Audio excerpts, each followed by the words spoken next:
when we talk about how the like say establishment responds to these wins, and I think it's been really interesting to track because you're talking about like this full expression. It's a political agenda, very explicitly about national single payer healthcare. It's about serious strategies on renewability and the environment. It's actually a willingness.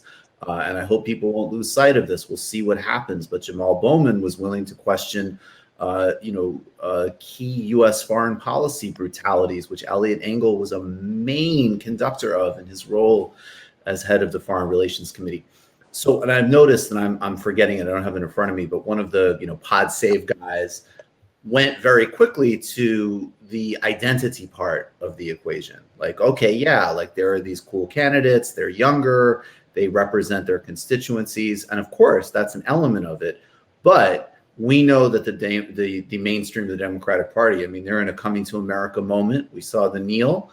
They are totally willing to embrace a very fabricated and superficial representation of what you're talking about. So how do you respond to that component of them kind of looking and saying like, oh, okay, sure, like we can sort of play like a kind of like corporate game with this without embracing the actual energy behind it across the board, which is of course still antithetical to their campaign donors?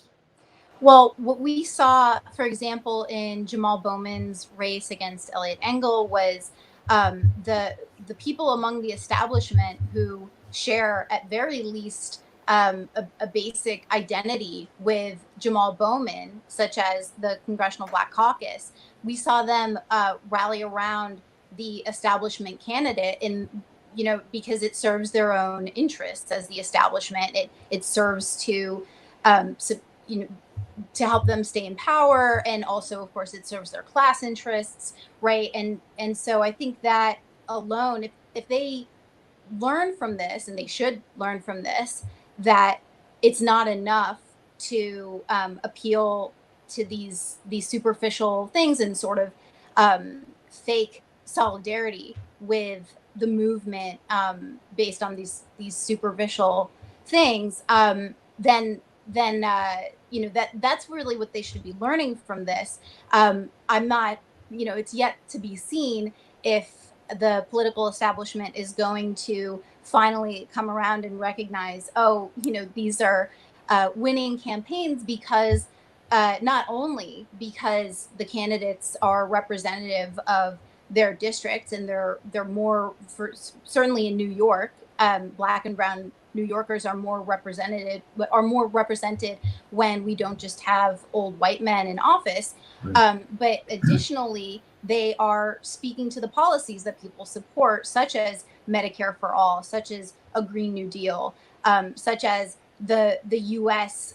No longer perpetuating an imperialist foreign policy and prioritizing funding our military over taking care of our constituents and of Americans, right, who are suffering, especially right now. So I think it's a moment when I would hope that the establishment thinks really critically about these things and reflects on their strategy, because it clearly isn't working.